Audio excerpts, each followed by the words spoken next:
So the next thing I'd like to move on to is getting into the flow. Entering the flow, also known in athletics as being in the zone. It's one of my favorite topics.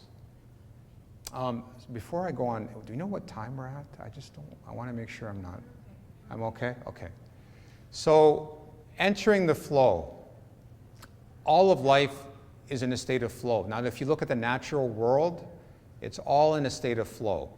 From the water cycle, from the cycle of plants and trees, that bloom in the spring and thrive during the summer, and towards the fall, the leaves fall off, they turn color, they fall off, plants die, and all that vegetative matter from those plants goes to feed the soil, provide nutrients, and those nutrients are there for the following spring for the new batch of plants and trees to flourish. That's a cycle in nature. There's a water cycle. Even the food chain is a cycle. All of nature is in a state of flow. And if you look at ourselves, our health depends on flow. Several examples of that are the flow of oxygen into our lungs, and there it's absorbed into our bloodstream and into our circulation. And circulation is probably the most prominent example of flow in our bodies. We depend on our circulation, and that is an example of flow for our survival. That circulation delivers that oxygen-rich blood to all the different organs, tissues, and cells of our body.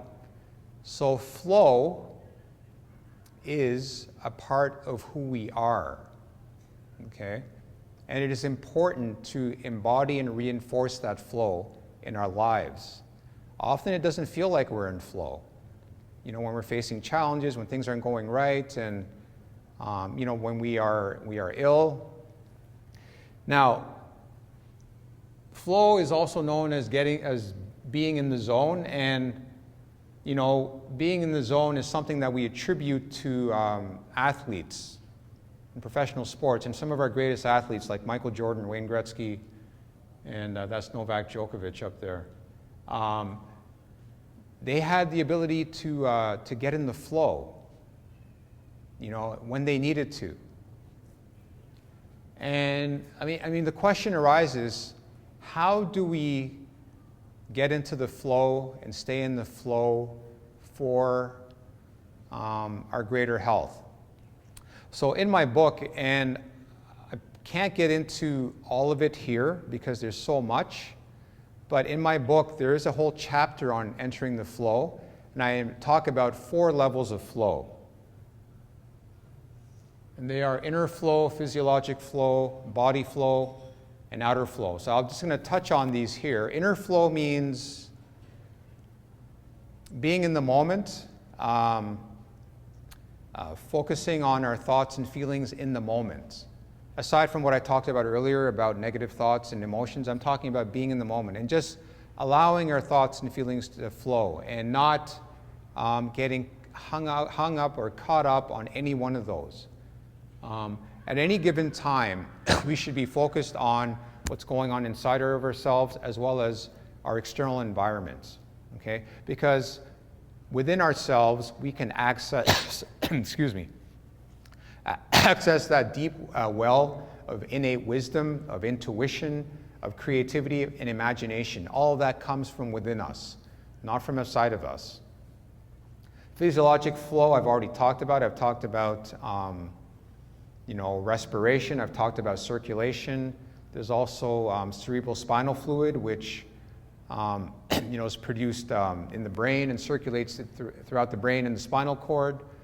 And I go through some processes, I describe some processes in my book about embodying your physiologic flow, because when there's cessation of flow, when you have cessation of blood flow, that's called ischemia. What that means is that if you have, say, cessation of blood flow in one of the arteries of your heart, your coronary arteries, you're going to have a heart attack. Cessation of flow in your brain is going to cause a stroke. In your lungs, it's going to cause a pulmonary embolism. So we need to reinforce that physiologic flow through different visualization exercises that I go through in my book. Body flow means essentially movements, and that's what I'm referring to there. You know, if we look at our ancestors thousands of years ago, you know, we are built for movement. And, you know, we were hunter-gatherers at one time, and we were always on the move, foraging for food, hunting for other animals, looking for materials for shelters, you know, out in the forest. And each subsequent age, from that hunter-gatherer age to the agricultural age, then to the industrial age, to the technological age, and then the information age, has resulted in less movement by each of us over time. We have to carve out like an hour to go to the gym in order to you know, find time to exercise. But we should be embodying movement throughout the day. And there's various ways to do this. Walking, using the stairs, parking as far as possible in the parking lot. So it's not necessarily exercise that I'm talking about, although, excuse me, exercise is a big part of it, but I'm talking about just embodying movements. Our bodies are meant to move, and we need to allow ourselves to move. Now, there's a lot of different formal practices we can do. There's yoga, there's Tai Chi, there's martial arts, but it doesn't have to be anything that elaborate. It can be simple walking. Raise your hand if you waste an hour a week. Does anybody waste an hour a week? Yeah? I'm raising my hand. I do that all the time. All it takes is 20 minutes, 3 times a week, to embody movement. 20 minutes of walking 3 times a week. Now, you may want to build that up over time. And I tell all my patients this, no matter what they come to me for. I say, if I'm treating them for asthma or COPD or whatever, I tell them one more thing. I ask them the same question: do you waste an hour a week? They all say yes, because we all do. And I tell them, what's stopping you from walking 20 minutes 3 times a week? That's the simplest embodiment of movement, of body flow that you can take part in. Outer flow means how we move in the world, our interaction with our environment, with other people, with the world at large. And this is a huge topic, which I get into in my book.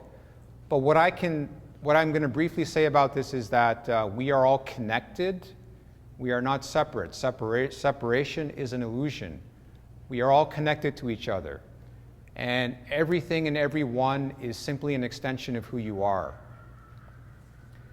And that is the key to embodying outer flow and to embodying, overcoming challenges and obstacles in your life. And I can talk more about that after the talk if anyone wants to ask me, and it's also in my book.